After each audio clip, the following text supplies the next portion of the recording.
Hi friends, welcome to our channel. ఈరోజు వీడియోలో మనం all Indian Sainik school entrance ఎగ్జామ్కి ఏ విధంగా అప్లై చేసుకోవాలి, ఎలిజిబిలిటీస్ ఏంటి, డాక్యుమెంట్స్ ఏముంటాయి, ఎలా అప్లై చేసుకోవాలి అనేది స్టెప్ బై స్టెప్ ఈ వీడియోలో మీకు పూర్తి ఇన్ఫర్మేషన్ అనేది ఇవ్వడం జరుగుతుంది. వీడియోని చివరిదాకా చూడండి. ఒకవేళ మీకు వీడియో నచ్చినట్టయితే వీడియోని లైక్ చేయడం మర్చిపోవద్దు. అలానే మన ఛానల్కి కొత్తగా వచ్చిన వాళ్ళైతే సబ్స్క్రైబ్ చేయడం మర్చిపోవద్దు. ఇక వీడియోలోకి వస్తే మనం ఈ నోటిఫికేషన్ని ఒకసారి పరిశీలిద్దాం. సో దాన్ని బట్టి మీకు ఏ డాక్యుమెంట్స్ అవసరం ఉంటాయి అనేది క్లియర్గా అర్థమవుతుంది. సో ఇక్కడ చూడొచ్చు మీరు all Indian Sainik school entrance exam 2026 తాలుగా పీడిఎఫ్ ఇది. ఇక్కడ మీరు ముందుగా చూసుకుంటే డేట్స్ అనేవి ఇవ్వడం జరిగింది. ఆన్లైన్ సబ్మిషన్ అప్లికేషన్ ఫామ్స్ అనేది 10వ తారీఖు 10వ నెల 2025 తారీఖు నుంచి 30వ తారీఖు 10వ నెల 2025 తారీఖు సాయంత్రం 5 గంటల వరకు అప్లికేషన్ అనేది అప్లై చేసుకోవడానికి అవకాశం ఇచ్చారు.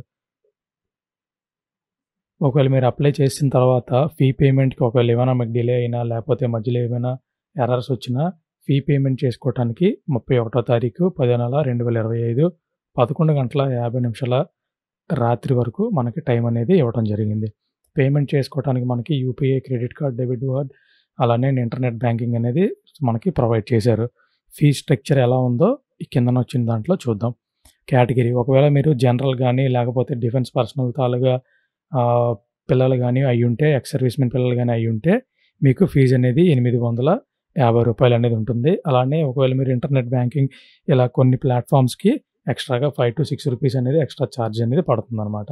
ఒకవేళ మీరు ఎస్సీ కానీ లేకపోతే ఎస్టీ కానీ కేటగిరీకి చెందినట్టయితే మీ ఫీజు అనేది ₹700 అనేది ఉంటుందన్నమాట.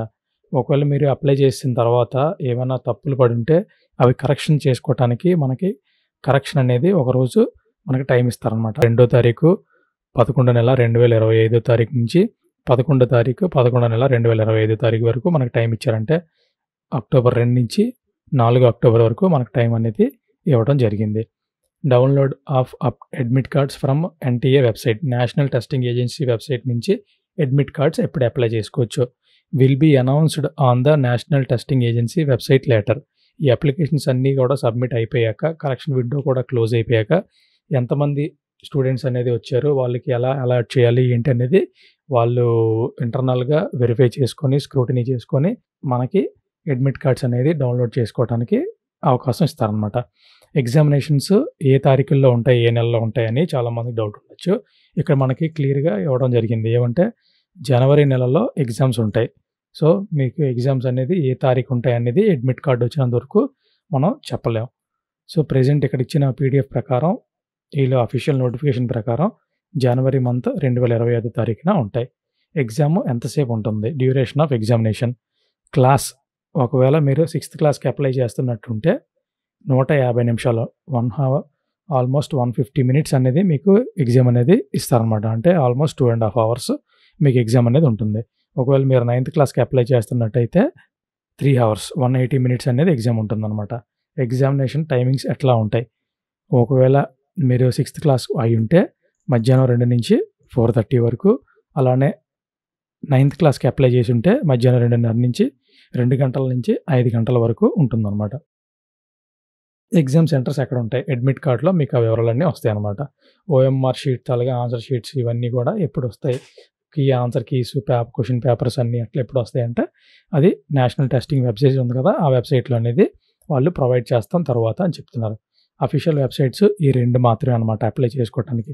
ఒకటి డైరెక్ట్‌గా నేషనల్ వెబ్సైట్ తాలుగా అఫీషియల్ వెబ్సైటు, రెండోది మీరు అప్లై చేసుకోవటానికి నేషనల్ టెస్టింగ్ ఏజెన్సీలోకి వెళ్ళి మళ్ళీ మీరు అక్కడ వెతుక్కోవాల్సిన అవసరం లేకుండా అని చెప్పి ఇక్కడ మనకి ఒక వెబ్సైట్ అయితే ఇవ్వడం జరిగింది. అది క్లిక్ చేస్తే మీరు ఆటోమేటిక్‌గా ఈ వెబ్సైట్‌కి అనేది రీడైరెక్ట్ అవుతుందనమాట. ఇక్కడికి వచ్చి మీరు రిజిస్ట్రేషన్స్ అవ్వటం కానీ లేకపోతే అఫీషియల్ వెబ్సైట్స్ చూసుకోవటం కానీ అన్నీ కూడా మీరు ఈ వెబ్సైట్ నుంచే చేసుకోవచ్చు.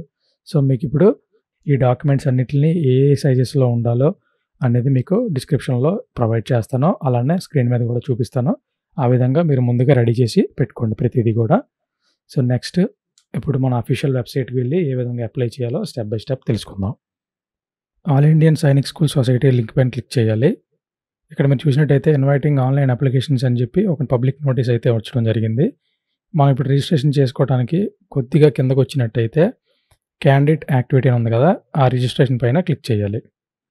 ఇప్పుడు మళ్ళీ ఈ పేజీలో కూడా రిజిస్ట్రేషన్స్ ఫర్ AISS అని ఉంది కదా! దాని మీద క్లిక్ చేయాలి.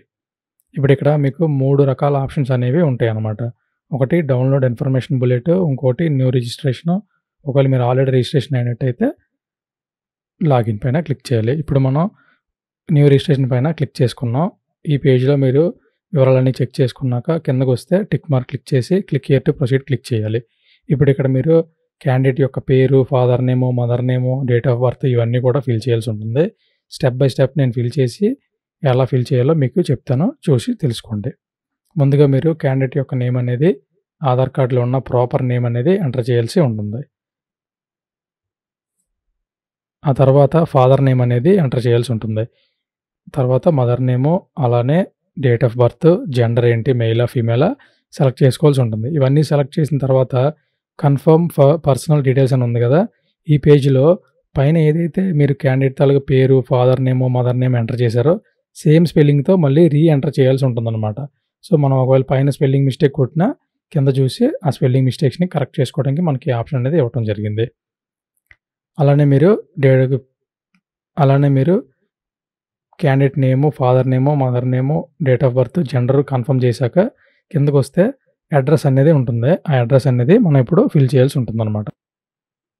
ఇప్పుడు అడ్రస్‌లోని మీ యొక్క ప్రెమిసెస్ నేమ్ అంటే మీది కాలనీ పేరు గాని, వీధి పేరు గాని, అపార్ట్మెంట్ పేరు గాని ఇవ్వాలి. అలాగే సబ్ లొకాలిటీ అనేది ఆప్షనల్ అన్నీ ఇవ్వడం జరిగిందనమాట. అంటే ఒకవేళ మీది ఒక ఊరు అయ్యి ఉంటే ఆ ఊర్లో సబ్ లొకాలిటీ ఏమైనా ఉంటే అది ఎంటర్ చేయొచ్చు. అలానే లొకాలిటీ మీ ఊరి పేరు, కంట్రీ ఇండియా, స్టేట్ మీ స్టేట్ సెలెక్ట్ చేసుకుంటారు. ఆంధ్ర, తెలంగాణ ఏదైతే అది. దాని తర్వాత మీ యొక్క డిస్ట్రిక్ట్ అనేది సెలెక్ట్ చేసుకుంటారు. ఆ స్టేట్, డిస్ట్రిక్ట్ మీ ఊరి యొక్క పిన్ కోడ్ ఏదైతే ఉంటుందో ఆ పిన్ కోడ్ అనేది కిందన ఎంటర్ చేసుకోవాల్సి ఉంటుంది. అది ఎంటర్ చేసుకున్నాక కింద ఎలక్ట్రానిక్ కమ్యూనికేషన్ అడ్రస్ అని ఉంది కదా! అంటే మీ తాలూకా ఈమెయిల్ ఐడీ అనేది అడగడం జరుగుతుంది. ఇక్కడ మీరు ఈమెయిల్ ఐడీ అనేది ఎంటర్ చేయాల్సి ఉంటుంది. అలానే మీ మొబైల్ నెంబర్ అనేది కూడా ఎంటర్ చేయాల్సి ఉంటుందన్నమాట. ఆ 2 ఎంటర్ చేసిన తర్వాత కిందకొస్తే పర్మనెంట్ అడ్రస్ అనే ఆప్షన్ దగ్గర పర్మనెంట్ అడ్రస్ దగ్గర టిక్ మార్క్ చేసుకుంటే పైన మీరు ఎంటర్ చేసిన అడ్రస్సే మళ్ళీ ఆటోమేటిక్‌గా ఫిల్ అయిపోతుందన్నమాట. సో, పైన మీరు ఏదైతే అడ్రస్ ఇచ్చారో అదే అడ్రస్ ఆటోమేటిక్‌గా అక్కడ ఫిల్ అవుతుంది. అడ్రస్ ఫిల్ అయిపోయాక మీరు ఒక పాస్వర్డ్ అనేది క్రియేట్ చేయాల్సి ఉంటుంది. ఈ పాస్వర్డ్ 8-13 లెటర్స్ లాంగ్ ఉండాలి. క్యాపిటల్ లెటర్, స్మాల్ లెటర్ అలానే ఒక నంబరు ఏదైనా స్పెషల్ క్యారెక్టర్ అనేది కూడా ఇంక్లూడ్ అయ్యి 8-13 అంకెలు రావాలన్నమాట. ఆ విధంగా మీరు పాస్వర్డ్ అనేది సెట్ చేసుకొని అలానే సీక్రెట్ క్వెషన్ అనేది ఒకటి పెట్టుకోవాల్సి ఉంటుంది. ఒకవేళ మీరు పొరపాటున ఎప్పుడైనా మీరు పాస్వర్డ్ మర్చిపోయినా సరే ఈ సీక్రెట్ క్వెషన్ ద్వారా మీరు రిట్రీవ్ చేసుకోవచ్చనమాట. మీరు నచ్చిన పాస్వర్డ్ మీరు నచ్చిన సీక్రెట్ క్వెషన్ సెలెక్ట్ చేసుకొని ఆ కిందన దాని యొక్క ఆన్సర్‌ని ఎంటర్ చేయండి. ఎంటర్ చేశాక కింద క్యాప్చా అని చూపిస్తుంది కదా! ఆ క్యాప్చాలోని ఏ క్యాప్చా ఏదైతే వచ్చే వర్డ్స్ ఆ వర్డ్స్‌ని పైన మీరు ఎంటర్ చేయాల్సి ఉంటుంది. ఎంటర్ చేసి సబ్మిట్ పైన క్లిక్ చేయండి. సబ్మిట్ క్లిక్ చేశాక యెస్ ఆర్ నో అడుగుతుంది. యెస్ పైన క్లిక్ చేసుకోండి. ఇక్కడ మీరు వివరాలన్నీ సరిగ్గా ఉన్నాయో లేదో చెక్ చేసుకున్నాక కిందన కైండ్లీ వెరిఫై ఆల్ పర్టిక్యులర్స్ అని వచ్చాడు కదా! అవన్నీ చెక్ చేసుకున్నాక కిందన మీరు ప్రతి బాక్స్ కూడా చెక్ చేసుకొని దాన్ని అవును కరెక్టే అని చెప్పి కింద టిక్ మార్క్ అనేది చేయాల్సి ఉంటుంది. ప్రతిదీ కూడా టిక్ మార్క్ అనేది చేసుకోవాలి. ఇప్పుడు నేను చూపిస్తున్న విధంగా ప్రతిదీ కూడా టిక్ మార్క్ అనేది చేసుకోవాలి. అన్నీ టిక్ మార్క్ చేసుకున్నాక లాస్ట్‌లో ఉన్న ఐ అగ్రీ సెలెక్ట్ చేసి జనరేట్ ఓటీపీ మీద క్లిక్ చేయాలన్నమాట. క్లిక్ చేయగానే మీకు యెస్ ఆర్ నో అని మళ్ళీ ఇంకో పాపప్ అనేది రావడం జరుగుతుంది. అవును యెస్ అని చెప్పి పాపప్ పైన క్లిక్ చేయాలి. క్లిక్ చేయగానే మీ మొబైల్‌కి అనేది ఒక ఓటీపీ అయితే రావడం జరుగుతుంది. ఆ ఓటీపీని ఆ యెల్లో బాక్స్‌లో ఎంటర్ చేసి సబ్మిట్ క్లిక్ చేయాలి. ఇక్కడితో స్టూడెంట్ రిజిస్ట్రేషన్ అనేది కంప్లీట్ అవ్వడం జరిగింది. ఇప్పుడు మనం అప్లికేషన్ అనేది ఫిల్ చేయాల్సి ఉంటుంది. ఇందులో మీరు ఇక్కడ చూడొచ్చు మీ అప్లికేషన్ నెంబర్ అనేది జనరేట్ అయిపోయిందనమాట. ఇప్పుడు మనం కంప్లీట్ అప్లికేషన్ ఫార్మ్ అనే ఆప్షన్ ఉంది కదా! దానిపైన క్లిక్ చేసి మనం ప్రతి స్టెప్ కూడా ఫిల్ చేయాల్సి ఉంటుంది. ఇందులో టోటల్‌గా 8 స్టెప్స్ ఉన్నాయన్నమాట. కాంటాక్ట్ డీటెయిల్స్, పర్సనల్ డీటెయిల్స్ అన్నీని. సో, ఈ డీటెయిల్స్ అన్నీ మనం వన్ బై వన్ ఫిల్ చేయాలి. ఇందులో ఆటోమేటిక్‌గా మీ పేరు, date of birth, gender, father name, mother name అనేది వస్తుంది. నేషనాలిటీ దగ్గర నుంచి మనం ఫిల్ చేయాల్సి ఉంటుందన్నమాట. నేషనాలిటీ ఇండియా సెలెక్ట్ చేసుకుంటారు.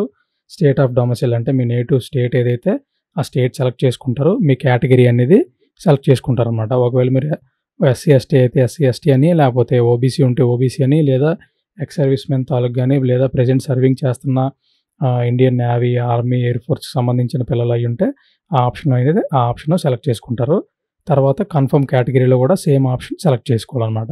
ఆ 2 సెలెక్ట్ చేసుకున్నాక సబ్ కేటగిరీ అడుగుతుంది. సబ్ కేటగిరీ కూడా సెలెక్ట్ చేసుకోవాల్సి ఉంటుంది.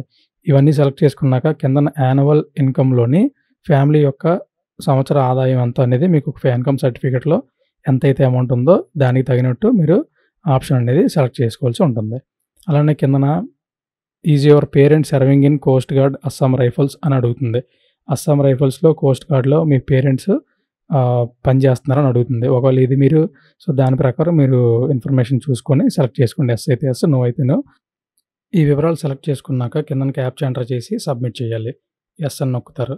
తర్వాత మీకు చూజ్ ఐడెంటిటీ టైప్‌లో వస్తుంది. ఇక్కడ మీరు ఆధారు, పాను రకరకాల ఆప్షన్స్ ఉంటాయి. మీకు ఏదైతే అది సెలెక్ట్ చేసుకొని ఒకవేళ ఆధార్ సెలెక్ట్ చేస్తే ఈ విధంగా ఐ అగ్రీ అని సెలెక్ట్ చేసుకొని ఆధార్ నంబర్‌ని 2 టైమ్స్ ఎంటర్ చేయాల్సి ఉంటుందన్నమాట. Aadhaar number, confirm Aadhaar number 2 సార్లు ఎంటర్ చేసి అలానే మీరు క్యాప్చా మళ్ళీ ఎంటర్ చేసి సబ్మిట్ చేసి యెస్ అని క్లిక్ చేయాల్సి ఉంటుంది.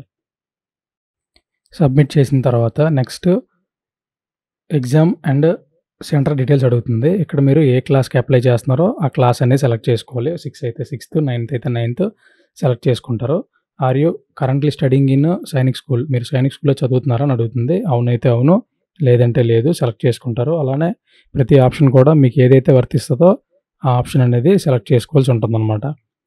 కిందన మీరు ఎగ్జామ్ ఏ పేపర్ ఏ లాంగ్వేజ్‌లో రాద్దాం అనుకుంటున్నారో మీ ఎగ్జామ్ సిటీ, స్టేట్ సెలెక్ట్ చేసుకోవాలి. 4 సిటీస్ సెలెక్ట్ చేసుకోవాల్సి ఉంటుంది. అలానే మీ నాన్నగారి యొక్క ఆక్యుపేషన్ ఏంటి, అతని తాలూకు క్వాలిఫికేషన్ ఏంటి, అలానే మా అమ్మగారి తాలూకా క్వాలిఫికేషన్ ఏంటి, ఆవిడ ఆక్యుపేషన్ ఏంటి అనేది ప్రతిదీ కూడా సెలెక్ట్ చేసుకోవాల్సి ఉంటుంది. ఈ ఆప్షన్స్ అన్నీ సెలెక్ట్ చేసుకున్నాక మళ్ళీ క్యాప్చా ఎంటర్ చేసి సబ్మిట్ చేయాల్సి ఉంటుంది. ఇది సబ్మిట్ చేసిన తర్వాత అడిషనల్ డీటెయిల్స్ అని అడుగుతుంది.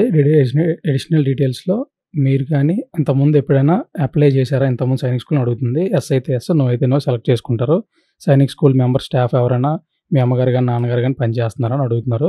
అవునైతే అవును, నో అయితే నో సెలెక్ట్ చేసి క్యాప్చా ఎంటర్ చేసి సబ్మిట్ చేసుకోవాల్సి ఉంటుంది. ఇప్పుడు నెక్స్ట్ పేజ్‌లో మనం డాక్యుమెంట్స్ అనేది అప్లోడ్ చేయాల్సి ఉంటుందన్నమాట. మీకు పక్కన ఇచ్చిన ఫార్మాట్స్ ప్రకారం మీ తాలూకా ఇమేజెస్ అన్నీ సైజెస్ కానీ, టైప్స్ కానీ రెడీ చేసి పెట్టుకొని ఒకటి అప్లోడ్ చేసుకోవాల్సి ఉంటుంది. మీరు అక్కడ అప్లోడ్ అనే ఆప్షన్ క్లిక్ చేయగానే మీ ఫైల్ అనేది అప్లోడ్ అయిపోవడం జరుగుతుంది. సో, మీరు ఈ విధంగా ప్రతి ఫైల్ కూడా అప్లోడ్ చేసుకోవాలి. ఫోటో, థంబ్, సిగ్నేచర్ ఏవైతే అవి అప్లోడ్ చేసుకోవాల్సి ఉంటుందన్నమాట. ఇలా అన్ని ఫైల్స్ మీరు అప్లోడ్ చేసుకున్నాక మళ్ళీ క్యాప్చా ఎంటర్ చేస్తారు. సేవ్ అండ్ నెక్స్ట్ అని పైన క్లిక్ చేయాల్సి ఉంటుంది. యెస్ క్లిక్ చేస్తారు. సో, మీకు ఆ ఫైనల్ అప్లికేషన్ అని చూపిస్తుంది.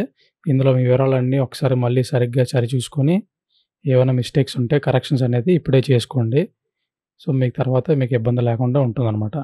ఈ రివ్యూ పేజ్‌లో మీ వివరాలన్నీ సరిచూసుకున్నాక మీకు అన్ని డీటెయిల్స్ ఓకే అనుకుంటే అప్పుడు సబ్మిట్ అనేది క్లిక్ చేయాల్సి ఉంటుంది. ఈ పేజ్‌లో మీరు లాస్ట్‌కి స్క్రోల్ చేసిన తర్వాత కైండ్లీ వెరిఫై ఆప్షన్ దగ్గర ప్రతీదీ కూడా చెక్ బాక్స్ టిక్ చేస్తేనే మీరు సబ్మిట్ చేయగలరనమాట. ఇందులో మీకు ఏవైతే మిస్టేక్స్ ఉన్నాయో అవి చెక్ చేసుకొని ఒకవేళ కరెక్ట్ అయితే అన్ని చెక్ మార్క్ చేసుకున్నాక ఐ అగ్రీ సబ్మిట్ చేయాలి. సబ్మిట్ చేశాక మీ అప్లికేషన్ అనేది కంప్లీట్ అవుతుంది ఇక్కడితోనే. ఇప్పుడు మీరు ఈమెయిల్ అనేది వెరిఫై చేయాల్సి ఉంటుంది. ఆ తర్వాతే పేమెంట్ పేజ్ అనేది యాక్టివేట్ అవుతుందనమాట. సో, ఇప్పుడు మీరు ఈమెయిల్ మీద క్లిక్ చేయగానే మీ ఈమెయిల్ పైన చూపిస్తుంది శాంపిల్. కింద క్యాప్చా ఎంటర్ చేసి సబ్మిట్ అండ్ గెట్ ఓటీపీ పైన క్లిక్ చేయాలి. ఇప్పుడు మీ ఈమెయిల్ ఐడీకి ఒక ఓటీపీ అనేది సెండ్ అవ్వడం జరుగుతుంది. ఆ ఈమెయిల్‌కి వచ్చిన ఓటీపీని ఇక్కడ ఎంటర్ చేసి వెరిఫై పైన క్లిక్ చేయాలి. సబ్మిట్ చేసిన తర్వాత సక్సెస్ అన్న మెసేజ్ వస్తుంది. ఆ తర్వాత మీరు ఇక్కడ చూడొచ్చు పే ఎగ్జామినేషన్ ఫీజ్ అని చెప్పి చూపిస్తుంది అమౌంట్ అనేది. ఆ పేమెంట్ పేజ్ మీద క్లిక్ చేసి ఆన్‌లైన్ పేమెంట్ క్లిక్ చేసి ప్రొసీడ్ టు పేమెంట్ క్లిక్ చేయాలి. యెస్ క్లిక్ చేయాలి. పాపప్‌లో ఓకే అని క్లిక్ చేయాలి. క్లిక్ చేసిన తర్వాత మీకు ఇక్కడ 2 ఆప్షన్స్ వస్తాయి. అందులో మీకు నచ్చిన ఆప్షన్ సెలెక్ట్ చేసుకొని ప్రొసీడ్ టు పే క్లిక్ చేయాలి. ఇక్కడ మీరు చూడొచ్చు నేను యూపీఐ మీకు చేసి చూపిస్తాను. యూపీఐలో ఎక్స్ట్రా చార్జెస్ అయితే ఏమీ లేవు. కాకపోతే మాక్సిమం ఎర్రర్స్ అనేది రావడానికి అవకాశం చాలా ఉందన్నమాట. ఒకవేళ వస్తే మీకు ఆ ఎర్రర్ నుంచి ఎలా బయటపడాలో కూడా చూపించడం కోసం నేను యూపీఐ అనేది సెలెక్ట్ చేసి చూపిస్తాను మీకు పేమెంట్ అనేది ప్రెజెంట్ చూడండి. యూపీఐ సెలెక్ట్ చేసుకున్నాక మనకి 2 ఆప్షన్స్ వస్తాయి. యూపీఐ ఐడీ ద్వారా లేదా క్యూఆర్ ద్వారా చేసుకోవచ్చు. మీకు రెండిట్లో ఏ ఆప్షన్ అయితే ఆ ఆప్షన్ పైన టిక్ మార్క్ చేసుకున్నాక కంటిన్యూ పైన క్లిక్ చేయాలి. పేజ్ అనేది లోడ్ అవ్వడం జరుగుతుంది. మీ ఆప్షన్ సెలెక్ట్ చేసుకున్నాక కంటిన్యూ క్లిక్ చేయండి. క్యూఆర్ అయితే క్యూఆర్ లేదా యూపీఐ ఐడీ ద్వారా అయితే మీ మొబైల్ ఓపెన్ చేసి పేమెంట్ అనేది పే చేయండి. పే చేసేటప్పుడు ఈ పేజ్‌ని అనేది క్లోజ్ చేయడం గానీ, క్యాన్సిల్ ట్రాన్సాక్షన్ చేయడం గానీ చేయవద్దు. నేను ముందుగా చెప్పినట్టు యూపీఐ అనేది ఫెయిల్ అవ్వడం జరిగిందనమాట. అమౌంట్ అయితే డెడ్యూస్ అయింది. అది మళ్ళీ మనకు వారం 10 రోజుల్లో రిటర్న్ అవ్వచ్చు. లేదా మళ్ళీ మనకి ఇంకొంచెం టైం పట్టినా పట్టొచ్చు. సో, ఇక్కడ నాకైతే పేమెంట్ అనేది అవ్వలేదని చెప్పి చూపిస్తుంది. Click here to back page అని ఒక ఆప్షన్ వస్తుంది. ఆ ఆప్షన్ పైన క్లిక్ చేసి మళ్ళీ నేను బ్యాక్ పేజ్‌కైతే వచ్చేసాను. ఇక్కడ మీరు కరెంట్ స్టేటస్‌లో చూడొచ్చు పేమెంట్ అవ్వలేదని చూపిస్తుంది. సో, మళ్ళీ నేను పేమెంట్ అనేది చేయడానికి ట్రై చేస్తున్నాను. ఈసారి యూపీఐ కాకుండా ఇంటర్నెట్ బ్యాంకింగ్ అనేది సెలెక్ట్ చేసుకుంటున్నా. దానికి రూ. 5.90 పడుతుంది. సో, అయినప్పటికీ కూడా మనకి ఇబ్బంది ఉండదు కాబట్టి నేను ఇంటర్నెట్ బ్యాంకింగ్ ద్వారా చేస్తున్నాను. అలాగే నా మొబైల్‌కి ఒక ఓటీపీ వచ్చింది. ఓటీపీ ఎంటర్ చేసి పేమెంట్ అనేది కన్ఫర్మ్ చేస్తున్నాను. డీటెయిల్స్ సబ్మిట్ చేసిన తర్వాత యువర్ పేమెంట్ వాస్ సక్సెస్‌ఫుల్ అని మెసేజ్ వచ్చింది. తర్వాత మీరు కిందన చూడొచ్చు click here to return to national testing agency అని చెప్పి ఉంది కదా! ఆ ఆప్షన్ పైన క్లిక్ చేయండి. లేదా 30 సెకండ్స్ వెయిట్ చేసినా పర్వాలేదు. సో, ఇక్కడ మీరు చూసుకోవచ్చు డౌన్‌లోడ్ కన్ఫర్మేషన్ పైన మనం క్లిక్ చేసి ఈ అప్లికేషన్ అనేది డౌన్‌లోడ్ చేసుకోవచ్చనమాట. మన అప్లికేషను సక్సెస్‌ఫుల్‌గా సబ్మిట్ అయితే అయిపోయింది. ఒకవేళ మీరు సబ్మిట్ చేసిన తర్వాత కూడా ఏమైనా మిస్టేక్స్ ఉన్నాయని మీరు గమనిస్తే అవి కరెక్షన్ చేసుకోవటానికి మనకి 2వ తారీఖు నవంబర్ నుంచి 4వ తారీఖు నవంబర్ వరకు టైం ఇచ్చారు. ఆ టైంలోపు మీరు కరెక్షన్స్ అనేది కూడా చేసుకోవచ్చనమాట. సో, ఈ విధంగా మీరు all Indian Sainik school entrance exam 2026కి అప్లై చేసుకోవచ్చు. సో, మీకేమైనా డౌట్స్ ఉంటే కింద కామెంట్ సెక్షన్‌లో కామెంట్ చేయండి. తప్పకుండా మీకనేది ఏ డౌట్స్ అయినా సరే రిప్లై ఇవ్వడానికి ట్రై చేస్తాం. మీ ప్రాబ్లమ్‌ని సాల్వ్ చేయడానికి ఖచ్చితంగా ట్రై చేస్తాం. అందరూ అప్లై చేసుకోండి. ఎవరైతే ఎలిజిబుల్ ఉందో వాళ్ళందరూ కూడా ఎగ్జామ్స్‌కి బాగా ప్రిపేర్ అవ్వండి. అందరికీ all the best. And thanks for watching the video. ఒకవేళ మీకు వీడియో నచ్చినట్టయితే లైక్ చేయండి. కొత్తగా వచ్చిన వాళ్ళైతే సబ్స్క్రైబ్ చేసుకోవటం మర్చిపోవద్దు. Thank you all.